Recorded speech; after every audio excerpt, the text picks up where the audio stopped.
ọkpụnụ fụlụ ọgụ adịrọ mma.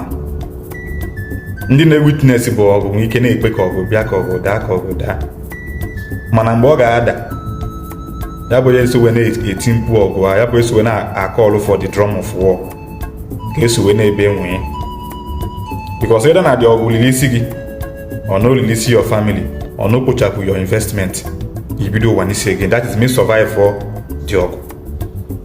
Yuzugodu ihe na-eme na Palestine na Isreal na as a case study now.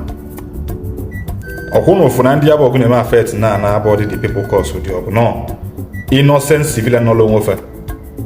So far na that ọgụ na-elighị isi 3,000 people,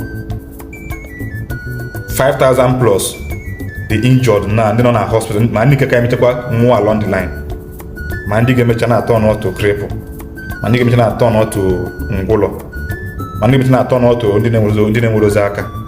O nwere some of them na bụ na family losing it till the end of their life, ọ bụ na family losing it through pipe. Some of them today now bụ ndị survive, ndị ga-survive ihe a na nwere ike maka manya ozi mansi. Their life will now be a sorrowful life throughout. So unufuna the result of ọgụ adị mma. So ihe ha bụ ayọ ka mbele ya tata maka na South East anyị unufuna South East anyị adọzi abụzi okwesị bụ ka ọ bụ now. Ndị ọ na ka ọ bụ sebido. A na-eme ya nwayọ before you know it now or escalate ye.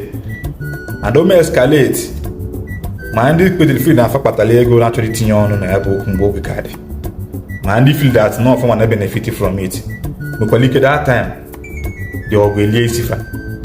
Nwekwara ike that time go feel n'inwe private jet ga-eji wee fly out. Nwekwara ike that time ma fụzi airspace ga-esi wee fly you out. Nwekwara ike kpọtụ that time go feel n'inwele ego ma fụkwuzi means ga-esi wee gbapụ out of the country for dị na safe zone.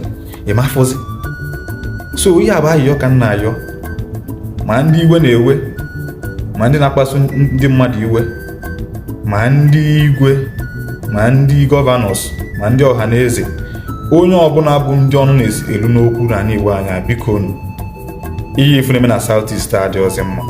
Na South East anyị nwere lot of people today obi na-adịghịzi mma nke ọ bụ na one side na-eti mkpu ọgụ malụkwa mana ọ ga-adrọpụ izi ọkụnụfụ ka Palestine si ebuzo je kpake ndị Israel kịta na Israel na-agbụrụzi iwe na bombs everywhere now. The same Palestine na-apụta na-ekwuzi that Israel now is now committing war crime mana ọfụma bụzo je kpasuo ofe. So biko ihe na-ekwu ihe ọbụla ga-eme n'ụwa si use on dialogue ọka mma ka people ma ndụ ndị mmadụ dị nwere karịkwa ndụ mmadụ efulu ọkwa na world ada values humanity ọkwa ya ma ihe na-efu ja people na-egbuzi mmadụ at any given chance. People that value humanity.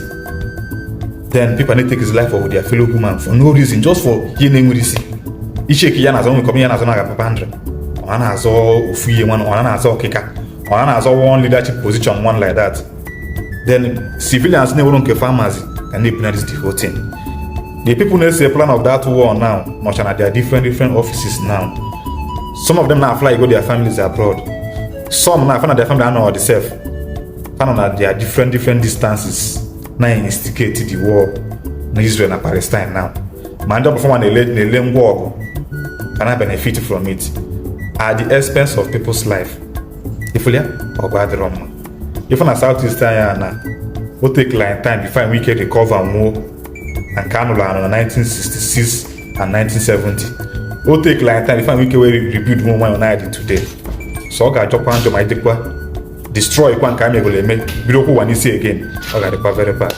So biko ihe na ayọ onye ọbụla fọnwa na instigate ya biko ihe ọbụla bụ ya bụ the problem. Let's look for an alternative solution. And ndị na-ekwesị itinye ọnọdụ okwu na-eme ya ngino unu emezina ngino because ọkpọtụbakwa ọkwa oke n'ọsọ ngwele n'ọsọ oke ga na-agba ngwele na-agba ngwa bụ efi na-ebu big man nwere ike ifile n'ime private jet ga-eji wee fly you out.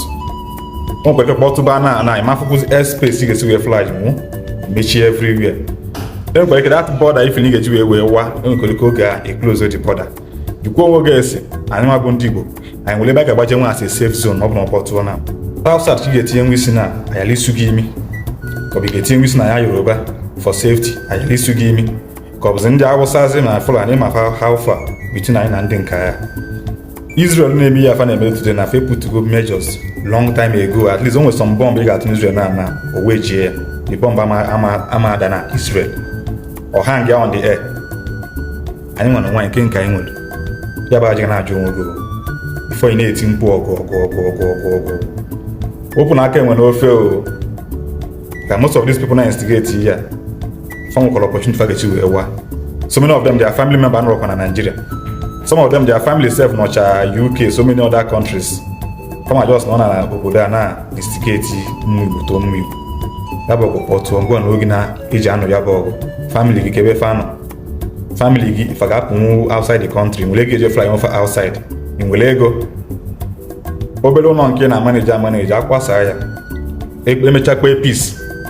Ibido ụwa n'isi again. Nwere ego eji wee rebuild again. Ya bụ aja na-ajụ onwe gị because anụchakwa ọgụ aka ekpekwa peace. And ekpecha peace adagụbazia mile of destruction. Gụbazi ihe na destroy. Ngwa bụ enwere nke inwe, ngwa na-enwebeghị investment outside the country. Kedu ego ibi esi nweta ga-esi wee rebuild onwe gị, ya bụ aja na-ajụzi onwe gị. Ọkwetabakwa afọ n'isi birikwa n'istaba afọ again. So biko ndị niile bụ ndị kwesịrị m n'okwu ma gọvanọ ma ọhaneze ndị Igbo ma igwe ma ede everybody ọbụla dị involved. Biko tie n'ọnụ n'okwu a ka anyị bido anyị ji na-efife chụbụ ewu ojii before chi ejie. Daalụkwanụ.